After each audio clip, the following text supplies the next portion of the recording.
Terdakwa arisan bodong 1,2 rupiah miliar di Pakis Aji Jepara janjikan pengembalian uang.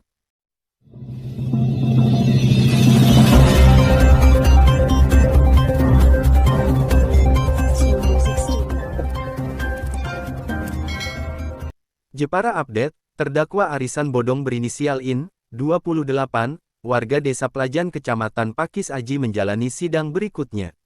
Dalam keterangannya di depan saksi yang hadir, IN berjanji mengembalikan kerugian yang dialami peserta arisan miliknya. Sejumlah korban yang rugi mengaku kehilangan uang puluhan juta. Sedangkan total arisan itu, bernilai 1,2 miliar rupiah. Ia juga meminta maaf kepada korban arisan. Pernyataan ini IN sampaikan di ruang Cakra Pengadilan Negeri Jepara baru-baru ini. Dalam agenda sidang tersebut, hadir sejumlah saksi, dari pihak korban, saksi ahli hukum pidana, dan saksi keluarga terdakwa. Sidang tersebut dipimpin oleh Parlin Mangatas Bonatua, Hakim Anggota Muhammad Yusuf Sembiring, dan Hakim Anggota Joko Ciptanto. Setelah mendengar keterangan saksi korban, IN meminta maaf kepada 3 korban yang hadir. Ia juga berjanji akan mengembalikan kerugian tersebut. Baruli, Mas Amir dan Mbak Anjeli, saya minta maaf. Insya Allah kalau ada rejeki di kemudian hari nanti dikembalikan. Insya Allah, jelasnya. Ia juga bercerita sebelum masuk penjara, ia sempat berupaya mengganti kerugian korban arisan dengan berjualan makanan kecil di rumah.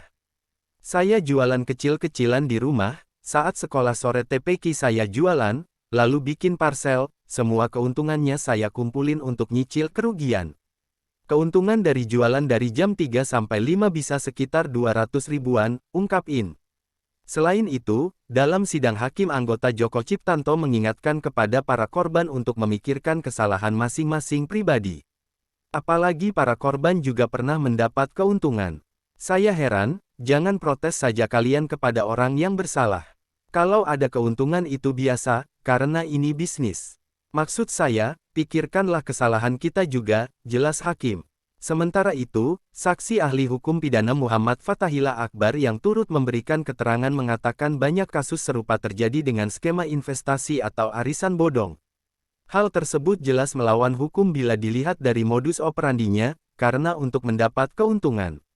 Kata saksi ahli, pengembalian kerugian juga tidak dapat menghapus tindakan pidana.